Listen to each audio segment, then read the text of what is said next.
So, for those who don't know, Corsair challenged me. This is their May challenge. They put together some challenges together with Hobo for me to do. I have 3 days left. We've been working on the PUBG solo. We got 2nd and 3rd place yesterday. We're almost there.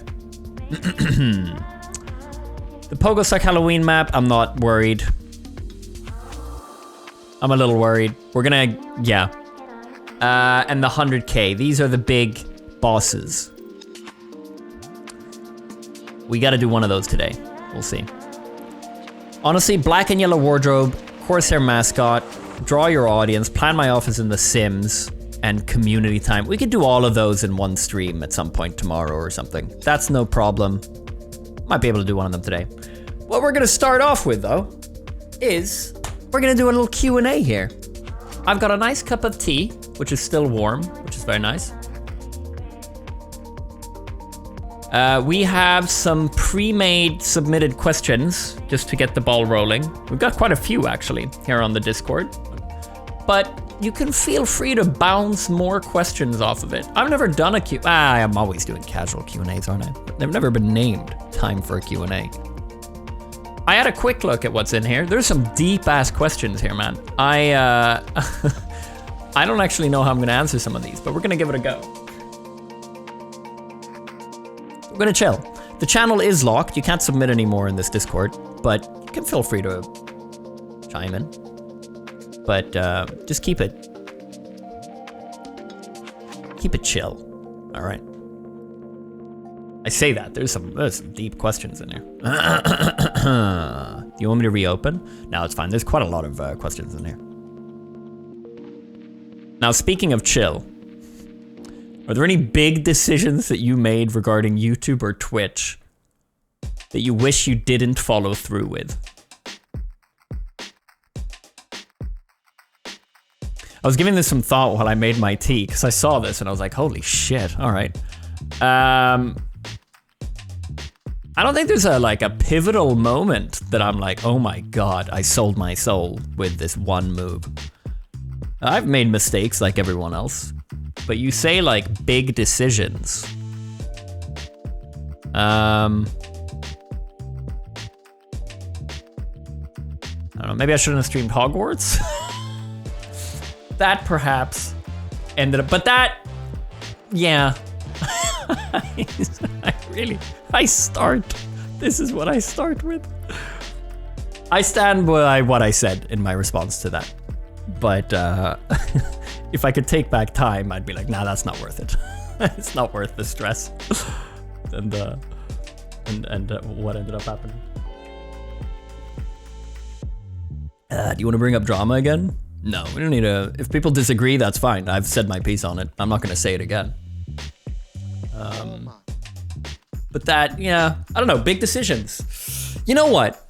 You're probably looking for like one big thing I decided to do work-wise, and I don't think I have many things like that I feel super, where I made a choice and it ended up backfiring. I'm pretty pleased with everything I've tried and stuff. But what I will say is, if there are regrets that I have from the last 10 years, it's that I put a little too much pressure on myself to stay active. As in, like, if I'm gonna, you know, like when okay, so like back in, let's say 2013 or something like that. For a while there, I was doing like daily videos in 2013, and they were like daily videos, and then I mean daily. Like YouTube was very different back then, and you did like 3 or 4 minute videos, and that's fine. I remember going for a 2-week holiday. I was going away, and I sat up for 2 days straight, literally just preparing videos, to the point where there was no day that wouldn't have a video while I was gone. I stayed up that last night and then went off to the airport. I was, the last hour before I went to the airport, still rendering videos to make sure that each day had a video. I remember, like, I was going at like noon, And at like 9 or 10 a.m., I still had 2 days unchecked, and I knew what I wanted to do for them. And instead of just being like, fuck it, 2 days for the next 2 weeks will not have any videos, I still was like, till the very last minute uploaded, and then on my phone fixed the last details on my way to the airport. And so like, maybe I could have learned to take it a little easier. And I think over the last 10 years, I have definitely relaxed. Year by year, I've made it easier for myself. My Firefox is frozen. There we go. And to the point where now I'm like, fuck it, if we don't have a video for 3 weeks, okay. It's not worth stressing about. And I think I'm lucky to be in that position, to know that I have a community now, but I also think like, fuck man, back then, why did I stress? It wouldn't have made any difference if I didn't upload for 2 or 3 of those days, you know? So I guess like, I don't have one big decision, but in terms of just regrets, just general kind of vibes that I feel like I've learned from, it's that I can maybe chill a little bit and not have to stress too much about like, and I do it on Twitch as well. Like even like 2 years ago, if I were to take 5 days off, I'd be stressed about not having any streams go up during that time. And coming back, I'd be like, oh my God, I gotta catch up on my subs, you know? Whereas now it's like, oh, okay, I'm off for the weekend. And I didn't stream for a week, and I didn't stress about that. I think I've chosen to, and I don't think you can say that it's because I'm lucky enough to have what I have, and that's part of it. But I also think it's also just like, it's not a healthy way to live. Whether you have it safe or not, you need to take time off. And maybe settle with it not all being perfect. I guess there's more to it than just having everything perfect even when you're gone. So I think that's a good mindset that I would recommend for people who are doing their own thing, where they're their own boss. I think that's a hard balance to find, to allow yourself to not have everything be absolutely perfect.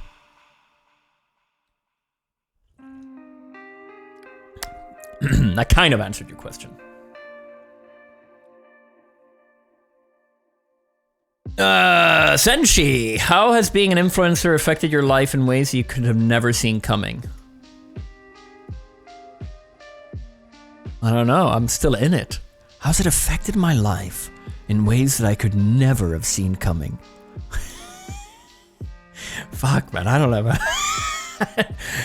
What's this? I don't know. I don't know. Fucking. Oof, I'm gonna have to get back to that. How has it affected my life in ways that I could have never seen coming?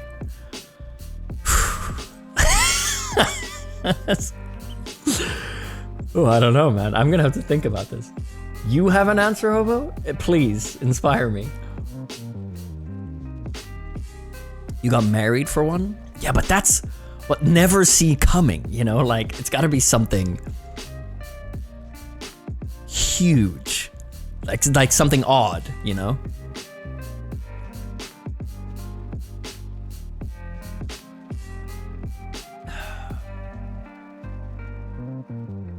Oh, yeah! Great answer. I like that. I'm gonna steal it, Hobo. Yeah. Being able to do the secret project I'm doing right now. I would never have been able to do what I'm doing right now without without being the influencer and doing what I do. Shit answer, man, because like you don't get to know what it is.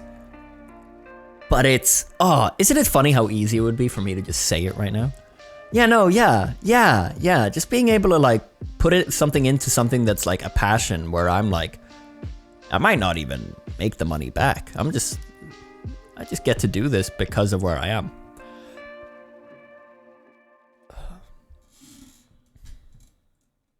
Being able to hire a brain to come up with my answers from across the world. You know what? You've actually touched upon something, Hobo. I know you're kidding. But like, you know what I could never have seen coming? Having editors from all over the world. The fact, like it still blows my own mind that I have an editor in Hong Kong and Canada. And then England. England's not as amazing. But like, That's amazing to me. I would never in a million years, when I was like 16, be able to be like, one day I'm gonna have an editor who's over in Hong Kong. Like, that's really cool to me. It's cool how that's actually possible. Sunset and I didn't talk over call, like voice, until 2 weeks ago. Before then, he was getting paid monthly from me. We had done all our business, anything, over text. Yeah, we just never talked over call. Until then, I was like, you know what? You want to have a call? He's like, yeah, sure. Now, I had heard what he sounded like because I played a VR game, Pavlov VR, and I remember him joining that. And I remember hearing him then. But just in general, like for business, we had never talked before then. It was just 2 weeks ago we called each other. It was no need. He made a good video. He was making meme videos for a few months. He caught my eye across the bar. God, what's going on with my throat? I said, do you want to make some videos? He was like, yeah, sure. Okay, well, how about you make this? He's like, yeah, I pay you. You just get a trust by that. You don't actually have to talk to someone. Now, these days, I usually insist that we have a call, but, no.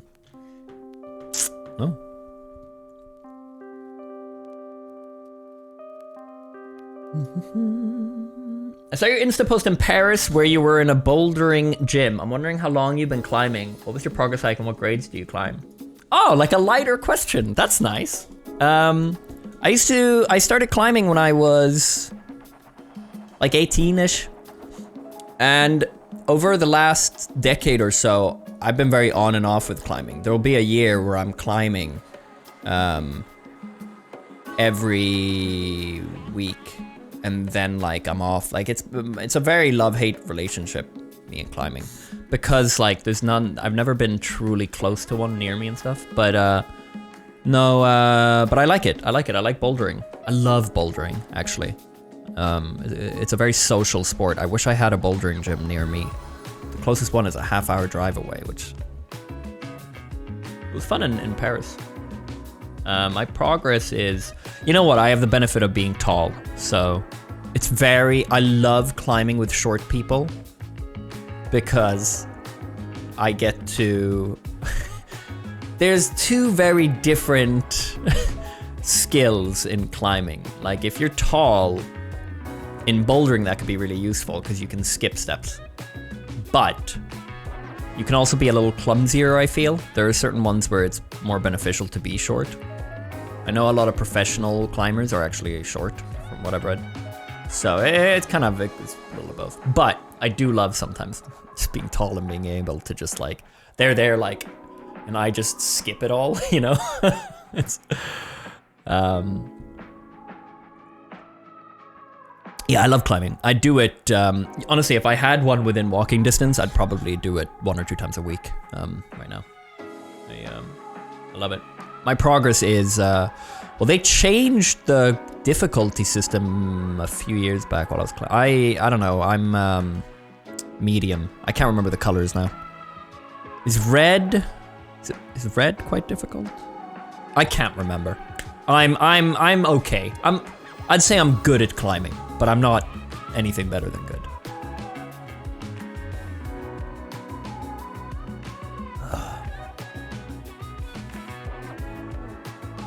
Thanks for answering my question. That means you get to bully short people though. Yeah, I love it. It's a lot of fun. Don't you need to do all the steps in order to complete one? No. In bouldering, there's markers to show where you're meant to start with your feet and hands. And then there's markers on the last one, whether that's 1 hand or 2. You have to end it in control with both hands or 1, depending on what they marked on the last one. But as for getting there, the only rule is you can only use the ones that are the same color, or, you know, the big gray ones too. But there are no rules as like you have to use every single one. You could do it. You could jump it all if you have the skill to do it, you know, as long as you end it on that last one. 5A, 6C, what grade are you climbing? But yeah, in my bouldering gyms, they, I don't know, like 6A. something like that. It's been a while since I looked at those grading. When I was climbing in Paris, they just did it by colors. There was no official grading system. 6A, 6B, something like that. 6B maybe? I don't think I've ever, I might have done 1 or 2 6Cs, but yeah, around 6A, 6B. From memory, I think that's what I did. I think 6B, like, I can do, but like I've struggled on a lot of them.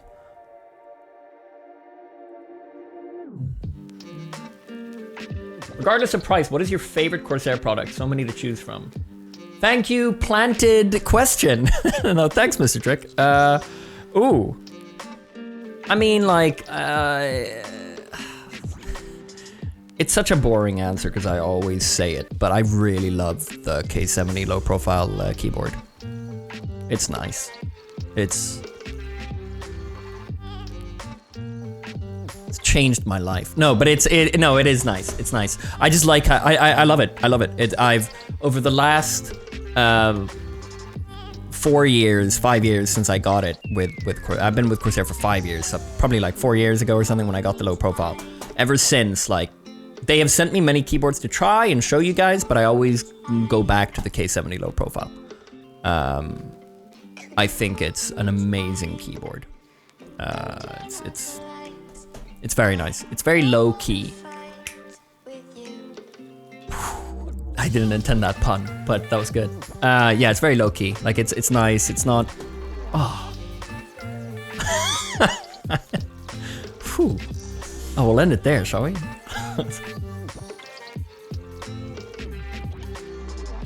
Oh fuck, man. What makes you keep wanting to continue with YouTube and Twitch? P.S. Keep up the amazing work, Theo. Thank you, Gaming Spartan.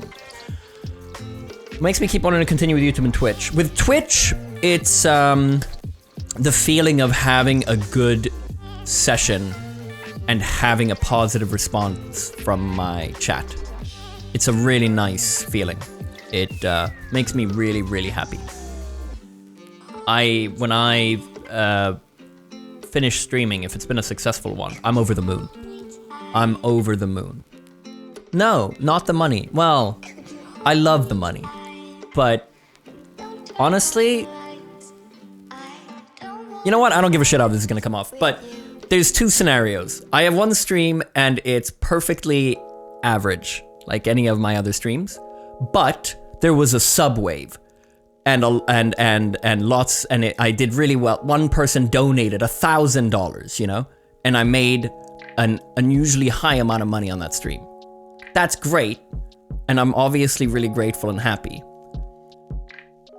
Then there's another one where I had a really positive response from chat, and sometimes people will be like, you know, Tia, I really enjoyed today's stream.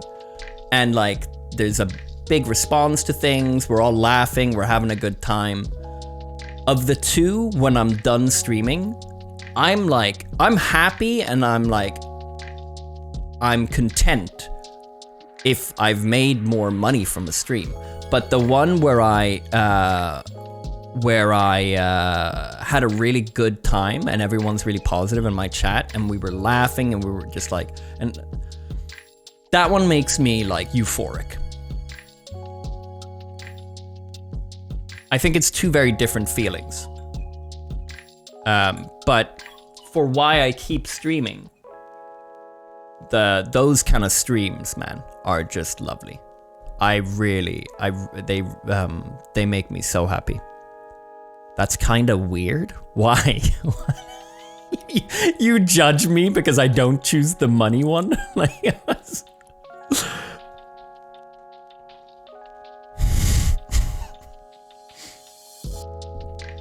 did the 2 streams ever blend into one? Yeah. I did a stream a few weeks ago when we played that horror game. We played 2 horror games, I think. There was a huge... You all started subbing, and I cried. I made a lot of money from that. And it was just really fucked up. I don't understand what happened. And then we played at Steele's. And it was such a good time, and I love a good classic horror stream. And everyone was so lovely in chat and like loving it, and like it was just a really good stream as well. That was both. Oh, I rode that wave of euphoria for 2 hours. No, but like, you know, that had me in a good mood, honestly, for a couple days after. Just because of that, I was still riding it. So yeah, sometimes it's both. But it wouldn't have been if there was that subwave, I cry, and then we play it steals, and the game sucks. You know, like, then I'd be like, oh, that was fun. That subway was awesome. The game, like, eh. But, you know, so like it, yeah. Anyway, to answer your question, for streaming, it's the good streams. I feel really happy about it. I love entertaining people. It's a lot of fun. It's a passion. And for YouTube, the feeling of a good video. Same euphoric feeling. Putting up a video that I'm happy with, where the title and thumbnail both hit. And the comments are positive. That means that I'm like doing a good job, and I'm really happy about that. It needs a good title and thumbnail combo. There are times when I've put up a video and it gets a good response, but I'm not happy with the thumbnail or something, then I'm not happy. I like that will sour my mood. Even if there's a nice response, I'll be a little like, oh God, like every time I look at it, I'll be a little, it could have been better though, you know? So I think I'm a little bit of a perfectionist in that sense. But those are the things that make me feel good about to continue YouTube and Twitch. It's the good parts. It just comes down to the good parts of my job. Keep me going, I guess. The Walking Fred versus the random Overwatch with the Diva thumbnail. Yeah. Which one was the Diva thumbnail? Was that the gross one? The one that went big?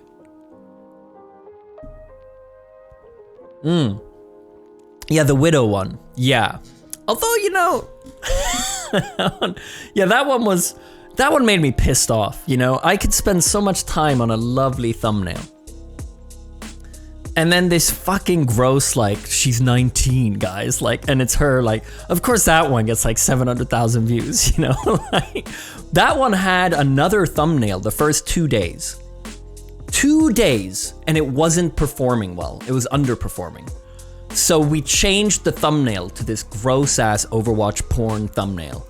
It's not that bad, but like, it's just so fucking classic Overwatch. And it just took off.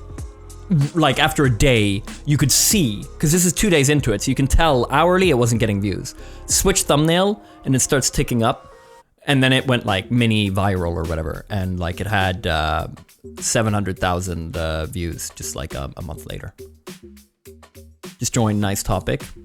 Yeah, Overwatch porn, that's what we're on now. No, but it is that kind of like, and that one doesn't make me feel happy. That one just, it doesn't make me sad. It just is what it is, I guess.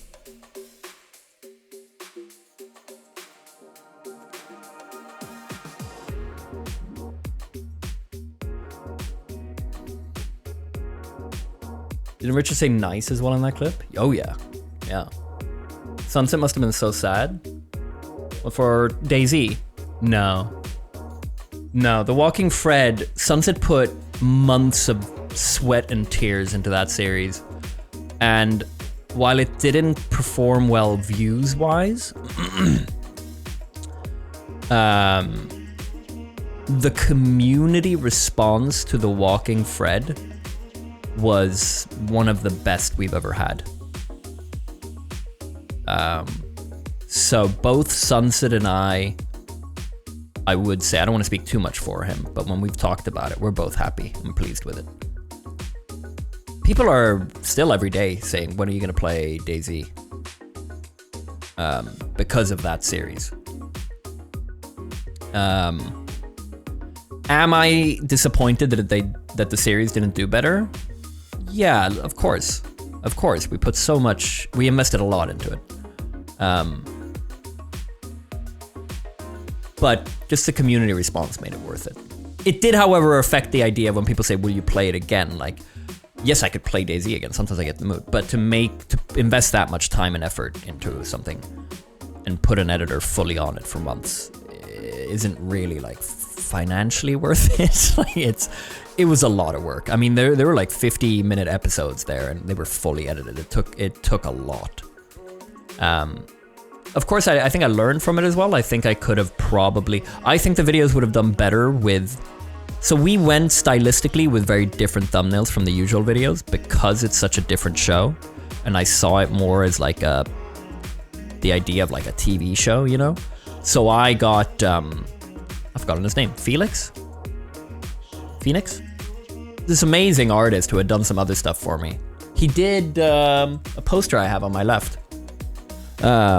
Really, so I got him on it, and he made these amazing thumbnails, and that probably affected the view count looking back. But like, I love it, man. Titles, thumbnails, the show, like it was good from start to finish.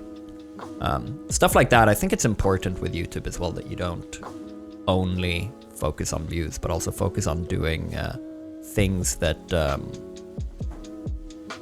you're just passionate about, and not necessarily like, oh, I didn't get any views, so it wasn't worth it, you know? Yeah, Phoenix, but with a 3 for the E. All right, we'll take one from the chat. Who are the creators and streamers you watch? Who inspires you, or is someone you think does good work? I don't watch a lot of streamers. Well, actually, no, that's not true. I put on streams in the evenings but I don't watch. I'm very much, I need to be doing something. So I, honestly, last couple of years, the most I've watched from Twitch, other than CS, is probably Force and speedrunning Minecraft. I find it really entertaining. I find it, because he's such a dumbass.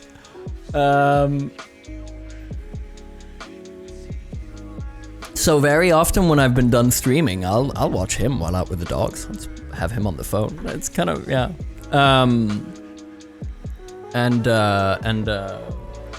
Yeah, so, but no, I don't look up to any creators at the moment, I don't think. There's plenty I watch. I always put on pitch meetings when I go to bed, just so my brain can wind down and just listen to something. So good for second monitor viewing with all the TTS. Yeah, and it's so simple, right? Like it's very easy, I think, some streams like Forsen where you can just have it off on the side and like you don't have to pay too much attention. Yeah, but I'm not a huge Twitch viewer. I don't like fully watch someone, just like here I am watching, like some of you guys might be doing now. What has been your favorite Dark Souls type game boss? And what's been the worst? The worst, Millennia. No, Elden Ring was perfect. And then Millennia with her fucking waterfowl move. If the waterfowl move wasn't a thing, then I wouldn't be saying that. It's a perfect game. Except for it's not even Millennia. It's just the waterfowl, that bullshit ass move. It pisses me off just talking about it. Marcinetic, shut the fuck up. It is not easy to dodge. Yeah, I'm remembering not only her name, but the name of the move. That one specific move. Worst boss. Favorite Dark Souls type game boss. There's been a lot where I've been like, oh my god, I wish that was longer. I don't remember them now though. It's bad that I remember the bad ones and not the good ones. The monkey in Sekiro was cool. He was really cool, and the violin that played, that was a really, really cool boss. I loved the music to it. What was that monkey called? The one that loses his head? That's gonna be my answer. His name's Psycho Mantis? Or are you talking about someone else? Great Ape? Headless Ape? Bored Ape? Guardian Ape? Guardian Ape sounds right. And then Headless Ape, maybe. Something like that. What's your all-time favorite game? I hate those questions, man. I'm sorry, but like, do people go around and they have all-time favorite things? Don't most of us just like things? But like, no, but genuinely, like, do we have favorites? Like, I feel like most people are like, yeah, I can name a few but do we really have one I don't hate it, but like, I always struggle. It's like, I like this and this, but Nice question though. Gillespie. I thought Darkwood. All right, I can give you 3 that are up there for me. Darkwood was a great, amazing experience. But I think for me also because it caught me off guard. And it was during a time where I just started getting into single player games. It was around the time that we started the TO Tuesdays series, which was because I had started getting into single player games. And this one was a top-down horror game. And I was like, no way this is good. Like I didn't play many top-downs. And I think that's a big part of why I was so taken aback by that game. It was an amazing, amazing game. I always recommend it to someone looking for a good immersive game to play. And Call of Duty 4, Modern Warfare. Just like, I mean, the fact that I'm doing community sessions now playing COD 4 and I'm still sitting here for like 7 hours playing it. There aren't a lot of multiplayer games where I could do that today. For some reason, COD 4, it just still hits. It's not nostalgia at this point. It's just genuinely, like, to me, one of the best multiplayer shooters out there. And it still holds up. Those are going to be my 2 answers. Those are my favorite games.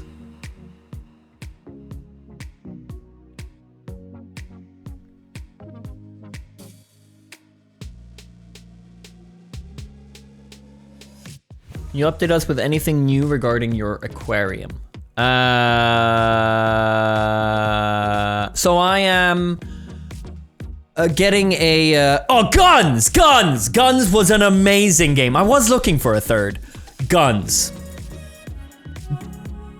But it hasn't aged well. You can't really play it today and be like, this game is amazing. Guns the Duel needs a remaster. But they do not touch the mechanics. Guns the Duel, they need to they need to just remaster the graphics. Doesn't have to look amazing. It just needs to look a little fresher. But the mechanics need to be the exact same.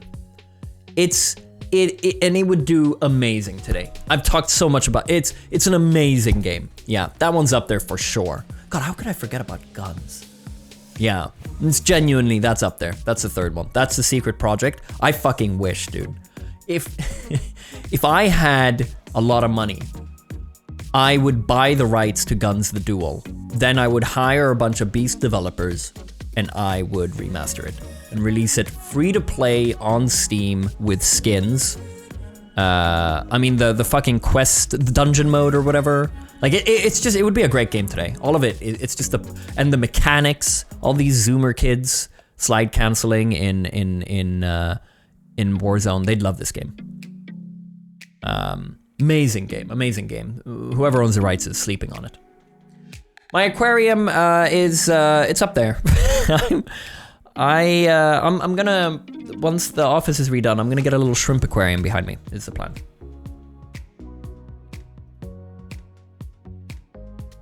If you have a bucket list, what is the dream on top and what is something you want to achieve soon? I want to go to Africa. Yeah, I was gonna go to Botswana now. But I reached the point where I was like, okay, I'm just gonna go. And then I was like, well, you know, it's a big trip. Maybe I should plan it more. And then I was like, okay, well, I got a lot of stuff I want to do with the house. So then I delayed it, and I'll probably do it later this year instead. It just didn't feel like the right time. I kind of want to properly plan it. It reached the point where I was like, I'm running out of time now. Oh, I'm going to Paris, and then I also want to play games here. So I'm trying to keep a balance. What part of Africa intrigues you? I was lucky enough to travel a lot, especially as a kid, and I've been everywhere in Asia. I've done Asia, and I love Asia, and I could easily go again, of course. Like Southeast Asia, just there's a lot of countries there that I love. But I've never been anywhere in Africa, and it's a very up and coming. There's a lot of countries there, like Botswana, that are doing really well. So I don't think there's a single thing that entices me. It's more just that I've never been, and it looks amazing. So I think that's just it. I think also, like, I'm in a time now where I'm like, yeah, fuck it, let's just go do stuff. So going to Africa on my own, that's just gonna be a nice memory for me.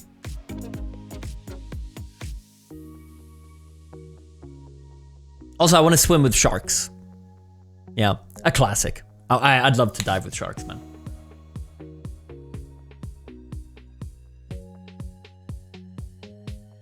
If you could have a day where you could do anything, go anywhere you wanted with no parameters, what would you do?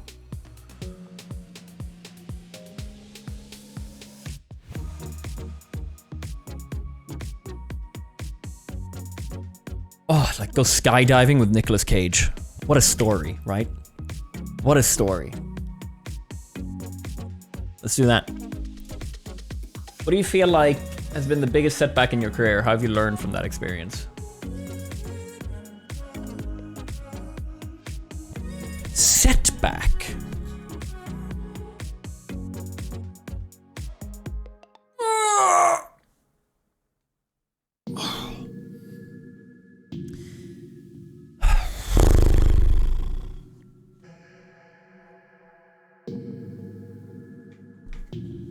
don't think I've had any setback. A setback in my life. Well, you know what? The last year has been really difficult for me. And I'm not going to go into details because that's just way too deep of a session. But the last year I've struggled. And streaming has really helped because it's been a distraction. But it's also been a really difficult thing. To go live when you feel shit and put on a smile. I've always had that, but like the last year, it's been like a way bigger challenge. So like, God, this guy probably wanted some light answer. Here I am like, But that's been tough. I don't know if it's so much a setback in my career as just a challenge. How have I learned from it? I've learned that it's okay to not always have everything at the front, I think. Streaming has helped me compartmentalize. That doesn't sound right. Compartmentalize. Is that the word? Compartmentalize. Streaming has helped me compartmentalize. It's helped me put issues aside in my head to say, hey, I'm gonna be live and I'm gonna laugh for 5 hours.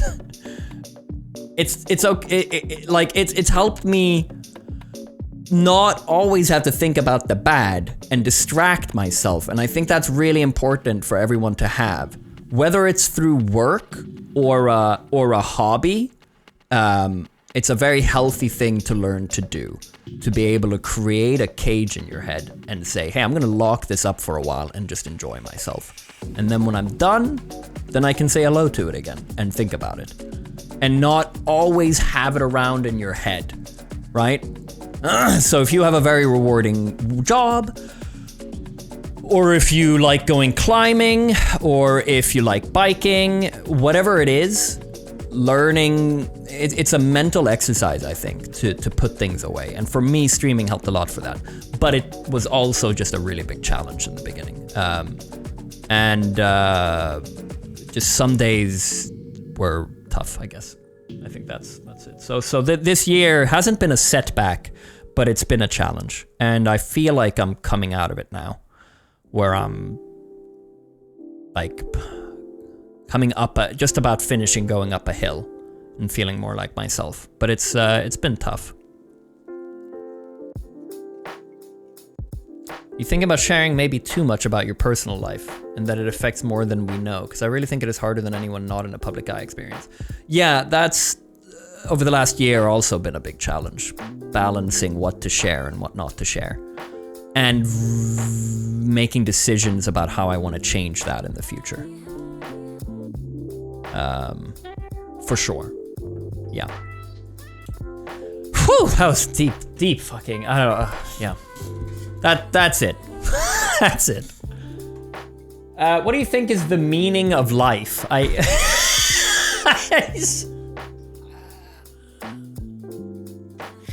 Okay.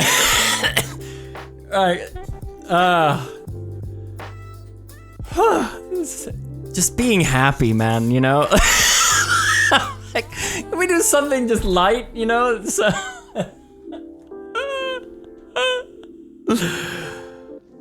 oh, I need a minute, man.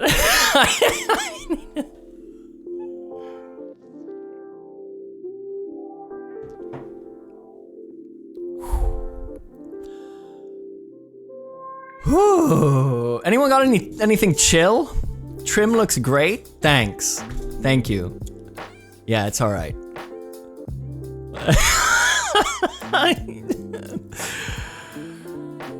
Will you be keeping up a few morning streams here in the summer? Yes. Yeah. I'm currently trying to balance like my personal. I'm really working on the house at the moment. And my most motivation, when I have the most energy to do that is in the morning. So I'm trying to balance that. But yeah, I'd like to do more morning streams because they help a lot. Structuring my days and actually getting me up in the morning. Yeah. Yeah. Oh, I'm exhausted, man.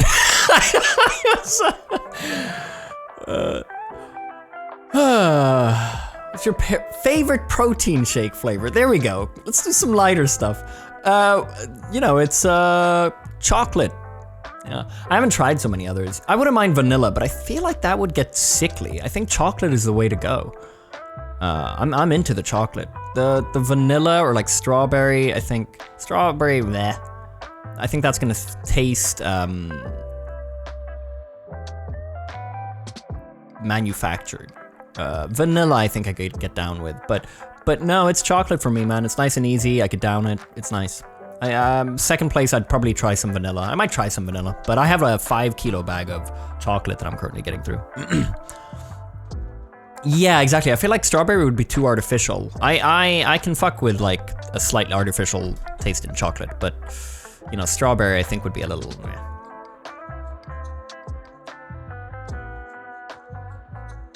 Yeah, you know what's nice, speaking of structuring days, is that like when I do the morning streams, I have others be like, oh nice, I'm gonna get up and be there. So like it's clearly an issue for a lot of people to get up. And it's nice that some people are like, oh okay, this gives me like, okay, I'm gonna get up with you. Like that's nice. I vibe with it. How in depth have you gotten into the gym life? What's your training split like? It's not in depth enough that I know what a training split is. But I, you know, honestly, I just work out with, these.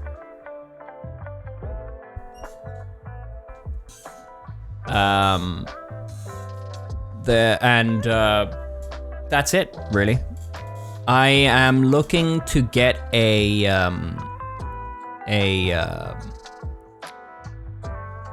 workout machine, like a chain machine, whatever it's called, that you can do like everything on. So I'm gonna get that eventually, probably this summer or something. But because I am really into working out, but I'm not into it enough that I'm gonna go to the gym. Yeah, a cable machine, thank you.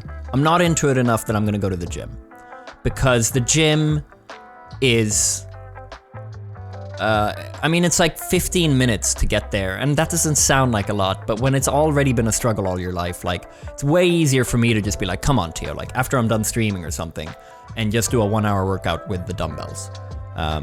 So I'm gonna get a machine here, a cable machine, down here in the basement with me, and I'm gonna get a nice TV, I'm just gonna get a small TV on the wall, and that's gonna keep me entertained, and I'm gonna make a little home gym instead.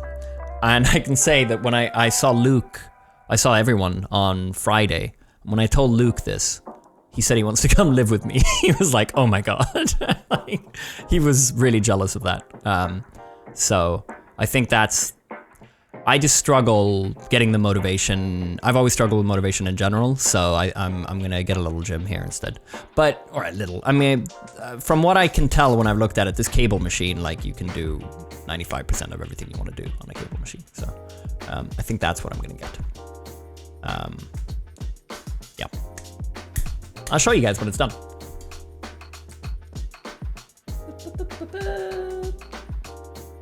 Are Are you guys doing arrow ups on questions you want answered? Is that what's going on here in the Discord? What is the best video game soundtrack you've ever heard? Ooh, good question, Leonis. Do I have a good answer for it? Could be a game you've played or just an OST you've listened to.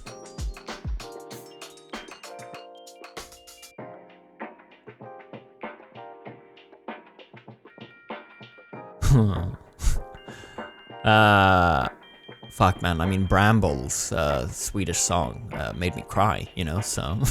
But that wasn't an original Bramble song. That was just a very classic Swedish song. I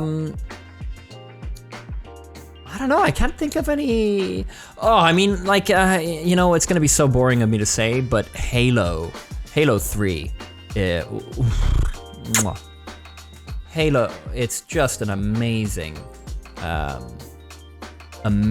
soundtrack. I don't think I've ever come across it. It's a boring answer, yes, but I haven't come across anything that beats it. Halo and like Battlefield as well has a good soundtrack, although I feel like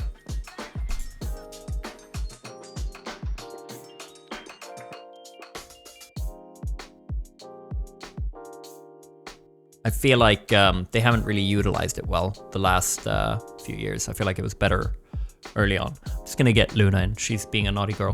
Hold on.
Your favorite board game to play with friends? Dude, I want to play more board games, but I don't.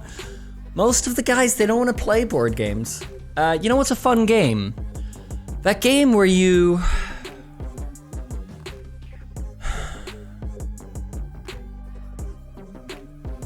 I try to get you. I've got Obama, and I'm like, oh, an American president. The first black, and you're like, okay, Obama, boom. And you go through all the cards, and then you do it again with the same cards, and when that one comes up, I can only say one word. So I go, president, and you're like, oh, Obama. Okay, boom. And then you do it a third time, and at that point, you have to do charades. So I'll go, you know, and you have to guess it. That game, I've forgotten the word of it. It's not just people, it's not guess who. It's like, it can be anything. It can be like, fucking myself with a banana. Like, it can be just statements. Monikers. Love playing monikers. Can very much recommend it. For like, if you're like 6 people, monikers, 2 teams of 3, and then you go through them. It's sorry. No, genuinely one of the best social games that you can play, but you can't be like 3 or 4 people. It works being 4, being 2 in a team, but I would say it's best if you're like a group of 6. Monikers, amazing game. Amazing game. Yeah. Can recommend. What's your best memory since you started streaming?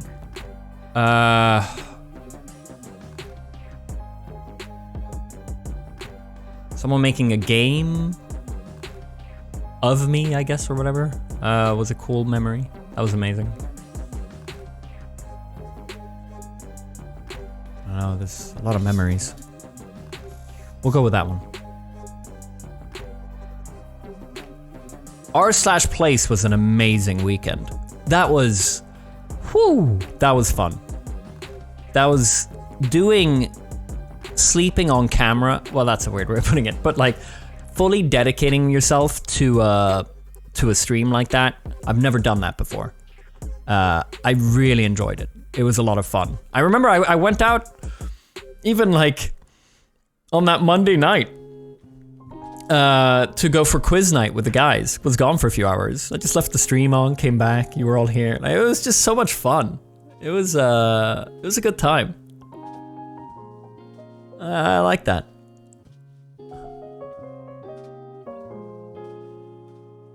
Nah, that was dedication though. That was dedication. Yeah, I like that. Did I do another long stream? I did one, yeah, I did one for Battlefield, I think, when Battlefield came out. Watched the movie and stuff on stream. That was also quite fun. I don't even think I slept on stream for r/place. I think I slept upstairs and just came back down in the morning. Yeah, the one where I slept on stream was that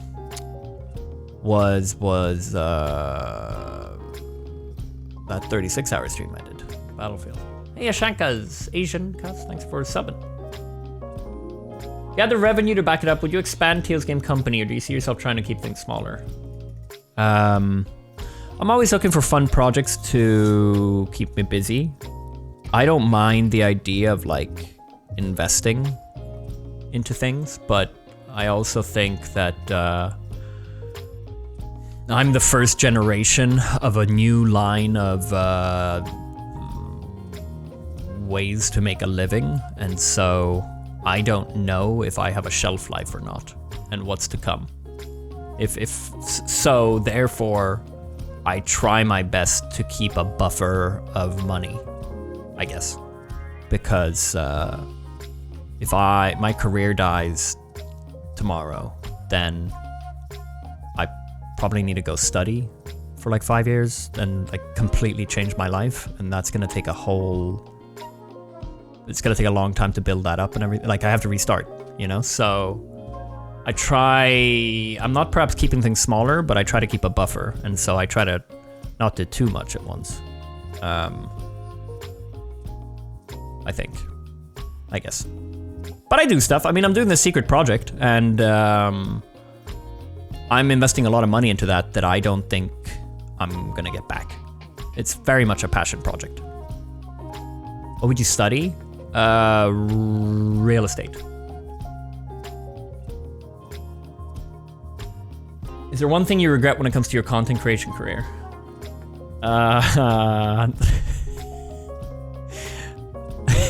Not making not making more Among Us videos. You know, Among Us was so big that like Mortio, sorry, I'm petting Luna. She seems wants socialization. Mortio went from like here to here, like, and it took a big jump from that. And I made a few videos on the main channel, but I think I could have made 10 times more. I had so much content in those VODs that I never used and stuff. I was on it early as well. Like, so yeah, sure. If I have one regret, I would have, if I did it again, I would have completely sold out and done 7 Among Us videos a week. I could have, there's so many YouTubers and streamers that like rode that wave and 10 times their viewers, and I didn't. And I guess that's because like, I'm not that, you know, my videos were very much highlights then and now, but if I did it again, I just do one Among Us game that's entertaining as one video. Like there were some really good videos. There were some really good matches. And I could have done that early. So yeah, I guess if I have one regret, it's not doing more Among Us videos. But I should also say I'm happy with what it did for me. Among Us had an effect on me.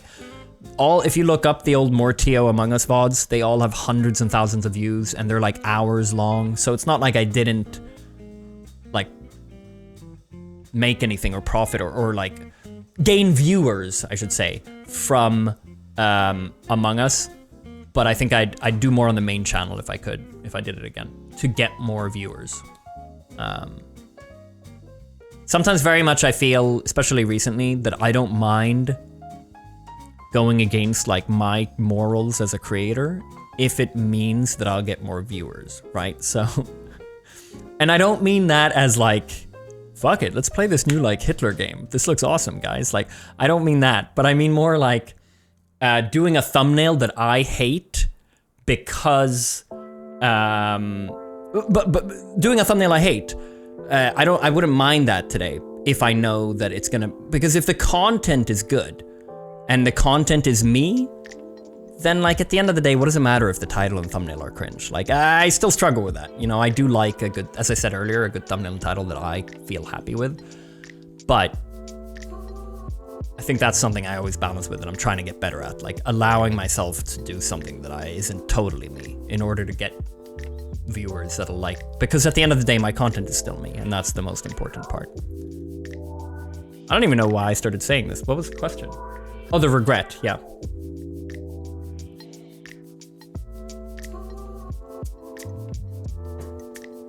Your nieces and nephews talk about you at school. I feel like I would brag if I had a big YouTuber in the family. My oldest niece is 9, she's turning 10, and she is too intelligent to brag about YouTubers. She's smarter than me at this point. Second niece is 7. She will most definitely start bragging about me. She's started asking me to do like videos and stuff with her. She wants to do videos with me and stuff. She's just really, I don't know. Her older sister is definitely going to be the one keeping her off of TikTok. I've said this before that I've been pushing every now and then. I talk to my brother and my sister-in-law.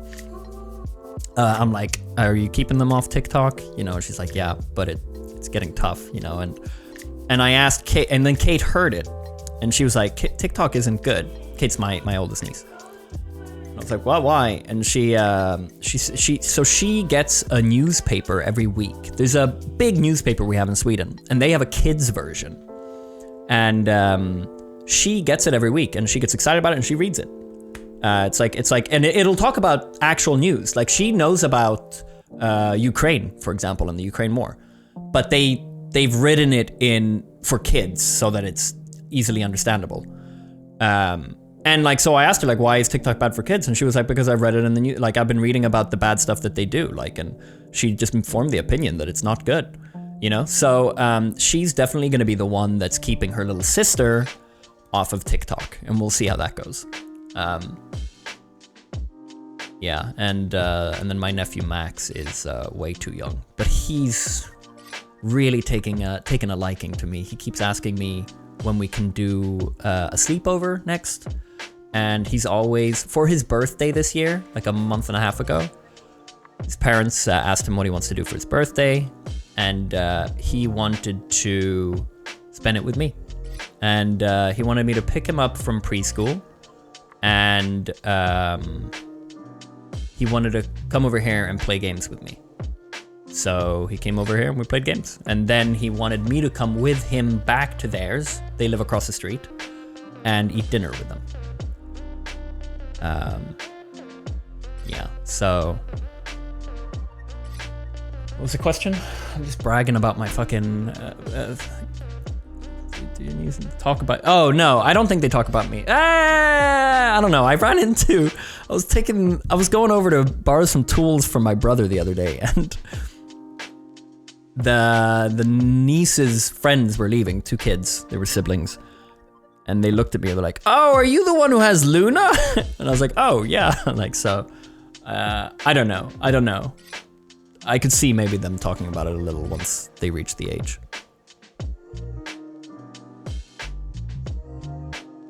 You like kids? Yeah. Was that not clear when I was talking about my nieces and nephew? Yeah, I love kids. I was eating a burger today at the pier in a town near me, and there was a class of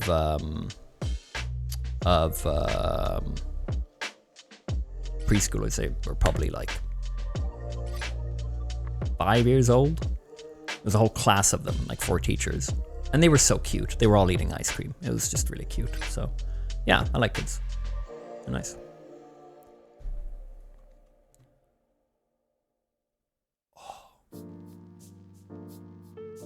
That whole fat kids movement got me thinking Theo hates kids.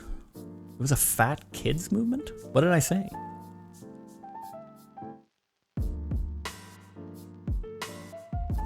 I mean, relatives is one thing, kids overall. Yeah, I know what you mean. I mean, kids can be annoying. Who doesn't think that?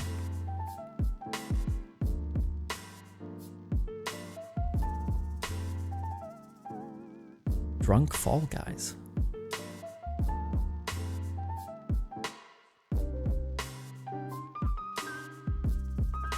I don't remember this. I was probably drunk, right?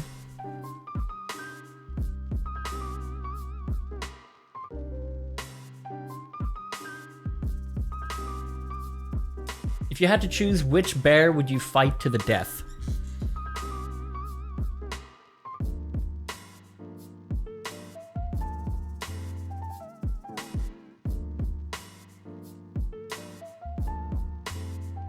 Well, what's the rule? If it's black, lay on your back. If it's brown, put on a frown. If it's white, give it a bite. It's so funny to me, the rule though. That's not the rule. The rule is if it's black, fight back. If it's brown, lay down. But in my head, I always thought that's a funny rhyme because you can easily rhyme it so it's the wrong way. If it's a grizzly, if it's brown, you're meant to lay down because you're not winning that fight. If it's black, if it's a black bear, you're meant to fight back because they're pussies. And if it's white, say goodnight because it's a polar bear and it's basically a bear hacking, you know, you're just dead. But I always thought it was such a funny rhyme because in my head I've been like, you could easily just change it around and then you're just wrong, you know? Instead of if it's black, fight back, you could just do if it's black, lay on your back. Yeah, you're meant to give up, you know? So, if I were to fight a bear, I'd choose the black bear. Yeah, that's the one I think I'll get closest to being able to kill.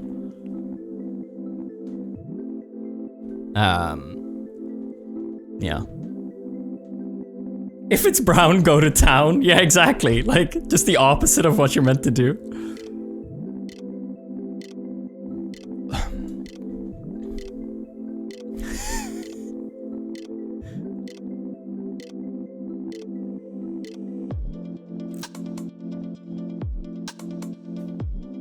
Yeah, I mean, if koalas count, then sure, I'll kill a koala.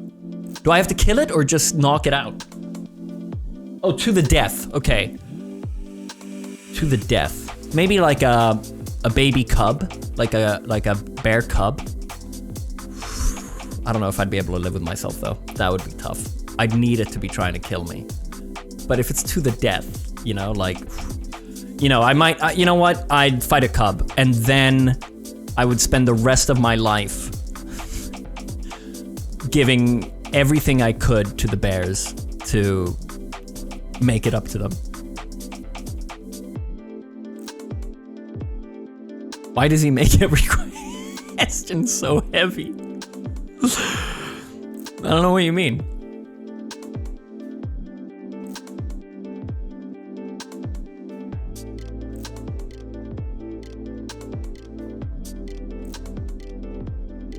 Would you mind sharing any tips or things to keep in mind on how to engage with live audience for someone beginning to do live shows? I suck. I have stage fright.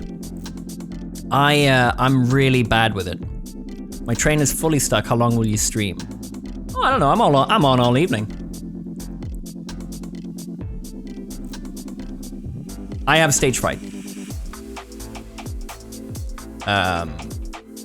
Don't ask me for advice. Anytime you've seen me in a live setting has been bad.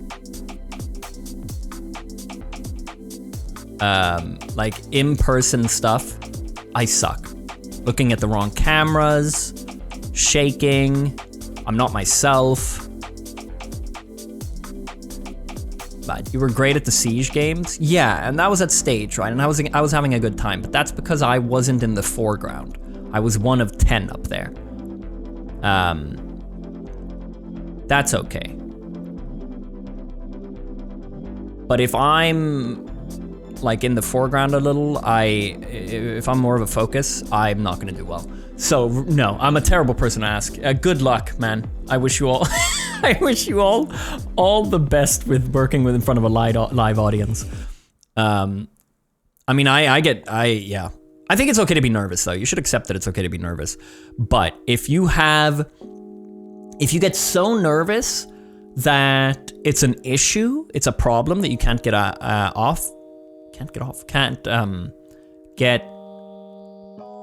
over. If it's an issue that you can't get over, I actually talked to my sex advice with Theo. No, I talked to my sister-in-law about stage fright just 2 weeks ago, funnily enough. And she is a psychologist, so she had some things that she talked about. She said that you can either, I mean, it depends on how bad it is, but you can, there are books that can help that really put it in perspective for you. You could talk to, you know, a psychologist or a therapist. There are exercises you can do, breathing exercises you can learn, yeah. And then she said that there's also, she said she knows someone, what's cobetia called in English? There's a type of therapy that's very popular, which is basically face your fears. It's called something behavioral therapy. Exposure therapy, maybe. I thought behavioral was in there. Cognitive behavioral therapy. We're gonna go with that. Basically exposure therapy. And she talked about someone that she could refer me to, for example, if I find it's a problem, who's in the city here. And she explained that what he does is he'll get over, you get invited in with others who also have the issue. And he'll rent out a stage, and and you're all sitting in the audience, and everyone gets to take turns going up on stage and doing your presentation. Doing basically training in front of people, but it's not the official thing. So it's a group session. Yeah, kind of. Yeah, it's basically exposing you to the thing that you're scared of, and apparently it has a really, really good success rate. So if you find, if this is like a genuine problem for you, if you're in a field where you're doing a lot of live things in front of people and you have some severe stage fright, I haven't done it, so I can't speak from experience, but I would say that something like that sounds good. Now, from what she said, I think it's quite an expensive thing. I think it costs money to do that. But like if it's something where it's a genuine problem, not a one-off thing, you're going on stage, but if you genuinely need help with stage fright, then something like that, I think, is what I would recommend. CBT is about talking your issues out, while exposure therapy is about experiencing your fears. They're pretty similar. Oh, okay. That's funny, because in Swedish, cobetia is generally just the whole thing. I'm pretty sure it's like, I don't think it's a different, oh, cool. Yeah. Anyway, yeah, so if it's an occupational thing where you're like often in front of a crowd and stuff, then I would say you should probably do something like that. I do a lot of theater acting, and I agree. The best way I got over my nerves was to jump straight into the situation. Yeah, I think that would be my recommendation as well.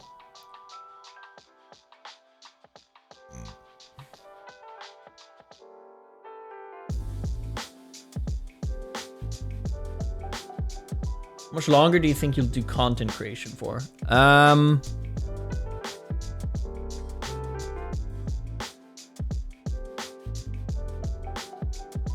I haven't even gotten close to a point where I feel like I'm done, so I don't have an answer.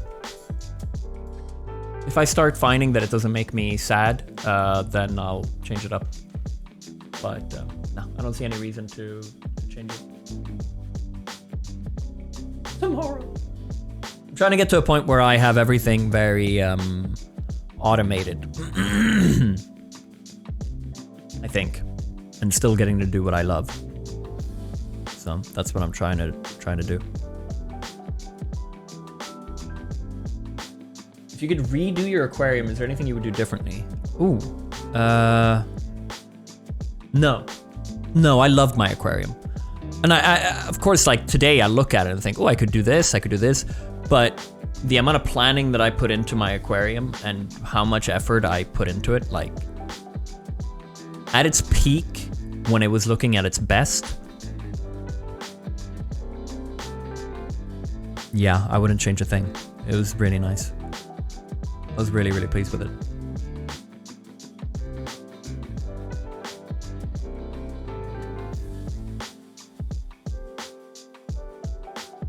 Yeah. Somebody DM'd me, a friend DM'd me about advice for their aquarium. Was that you, Kobe?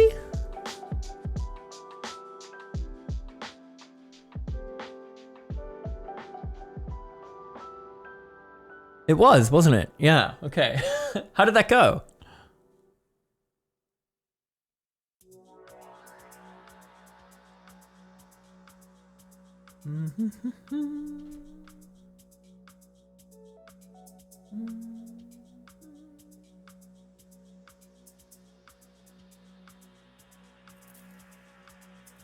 How do you cope with low moments in life? Like, how do you maintain motivation? You know, a lot of these questions, I feel. Fuck, man. That's what I feel. I had a sentence I wanted to get out, but I couldn't. I can't formulate it. I have a thought. A lot of people must be struggling with motivation, is my thought. A lot of them are very similar, I think.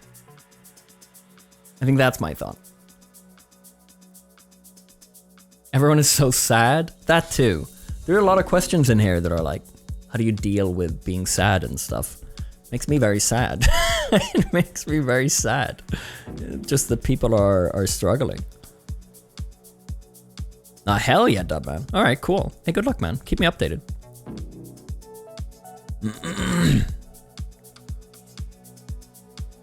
I got an interview today. How should I tell them I'm waiting on an offer from my top place of interest?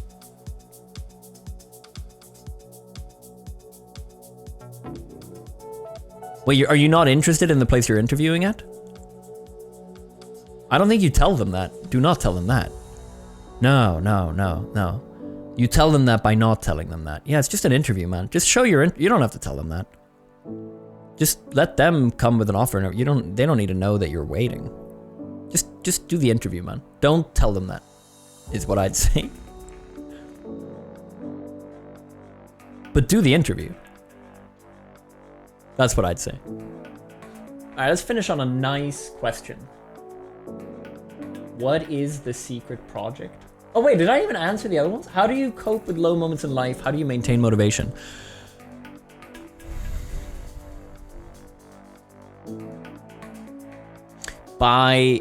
The best thing that I find for me is by doing segments in my day and trying my very hardest not to have a whole day of sadness, but to have a sad point and let that be sad and do what you need to get through it, whether it's calling your mom or laying in the sofa and just crying it out and stuff, and then at some moment getting yourself out of that by going and doing something, small or big. I think that's the best way I cope with low moments, is allowing yourself to go through it and then saying, okay, I'm done with that, you know? That's easier said than done, but yeah, exactly what Batesville said, letting yourself be sad. That's what we teach kids as well, you know? Like, there's plenty of kids' books where it says, where the kids are getting taught that being sad is okay. So I think that's the same in adult life, you know? It's all right to be sad. You should go through it. Just don't, you know, it's about segmenting it, I guess. There's probably a better word for it. Now, a nice, fun question. Is there any irrational fear that you have that you just can't explain?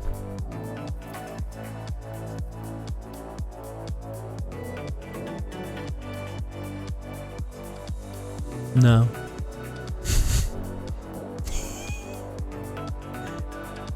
You have one, Hobo? For me?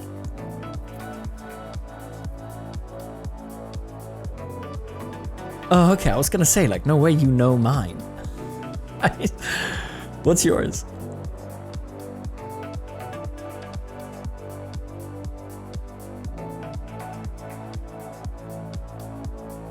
So annoying, I can't find anything on it. What is it?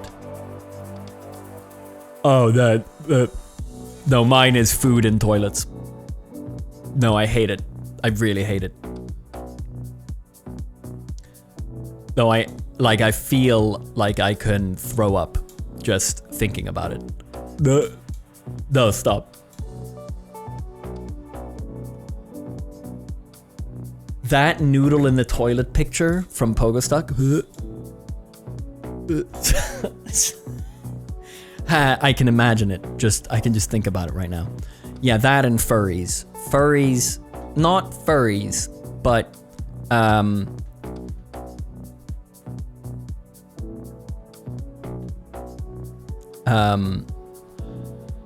there's something very creepy about people who look like animals. But there's a certain look to it. I think it can be sexy. Okay, I'm really digging a hole here. Listen, it's about listen, if this is a human, let me fully explain. If this is a human and this is someone who fully looks like a cat. If you're here on the scale and you just have a fake tail on and some ears, then it's like, okay, that's cute, you know? But if you're here on the scale and you have furry cheeks and like makeup and you got a furry costume on, like, and I don't mean furry as in like the category furry, but it's like fuzzy, you know? Like if you're fully going all in, like you're in the movie Cats, or and I think I know where this came from. The Swedes will know what I'm talking about. I've forgotten the name of it. Vad fan heter han? Katten i vad julkalendern med den här katten. Pelle Svanslös. I think it comes from Pelle Svanslös. Pelle Svanslös.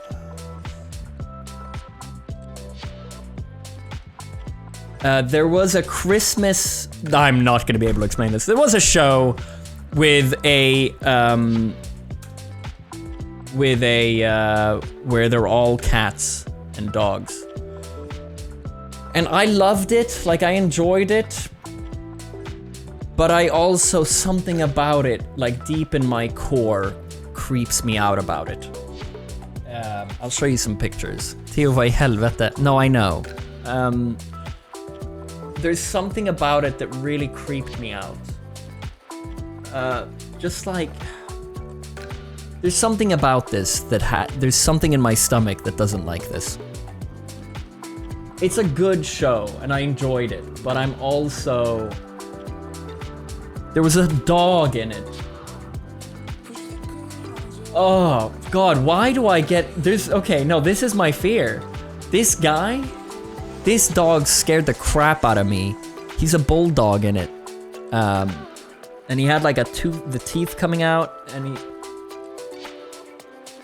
and then, oh my God, there was a rooster. Oh, fuck. Holy shit. What? Oh. What the fuck was the rooster called in Pelle Svanslös?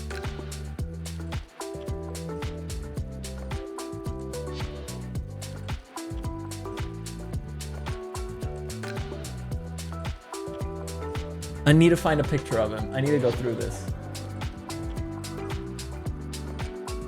Wasn't it a tup? Was he not a tup? Oh no, yeah, it was this guy. This guy was a rooster.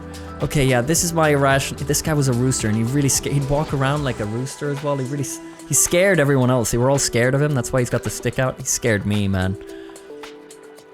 I don't know. I think this is where it comes from. Anyway, when I've seen clips of Cats the movie, I think I get this. I have something in my stomach going on. This is clearly a thing for me. Yeah, this is my exposure therapy. Komitia. Oh. No, there's something about this, man. Never mind, it is tails. It's just... But they have a little furry... They have the furry things going on as well. This guy was scary as hell, man. He'd walk around as a rooster and chase them. Oh. Yeah, that's my answer. I didn't actually think it would be this bad until I opened up the photos. Because they had the noses as well.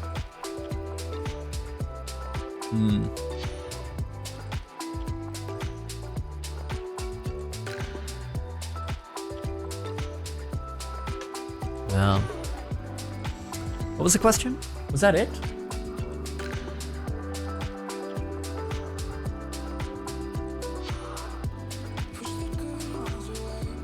That was it, right? That was it. Okay, yeah. Irrational fears. Yeah, that and food and toilets.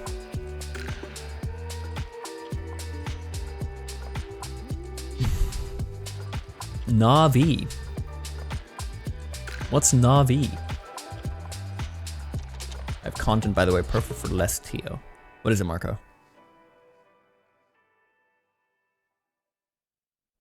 No, I like the Grinch. The Grinch is fine. The Grinch doesn't freak me out. Never. The Cat in the Hat, no. No. Yeah, okay. Yeah, let's do it, Marco. That, I think I'm gonna, yeah, I need a minute, actually. That concludes my Q&A. Thank you for all the questions. That was fun.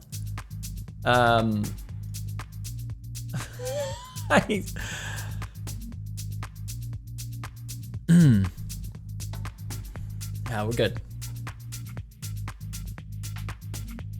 Oh, Avatar! Yeah, I was just thinking the CSGO team. You've got Tails and Avatar. Oh, yeah! And they, insert with the animals' tails. Yeah. Yeah, they're cool.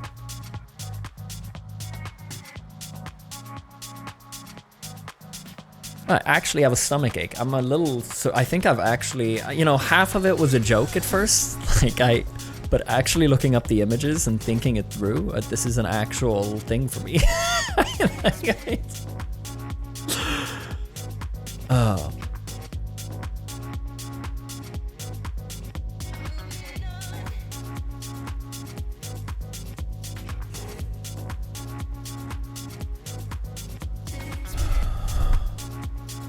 I'm gonna get some water.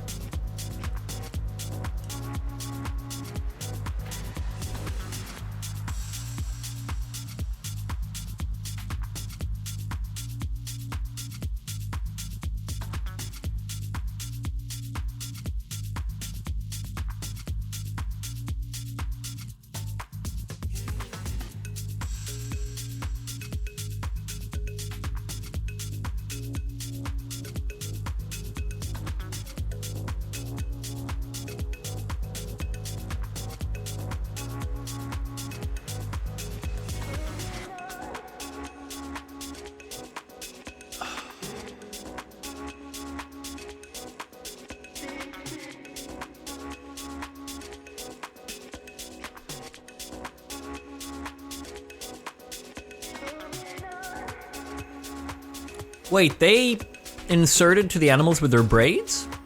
I always thought it was their tongue.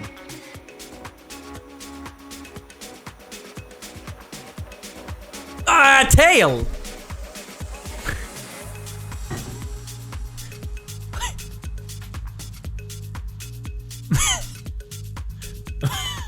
Sorry.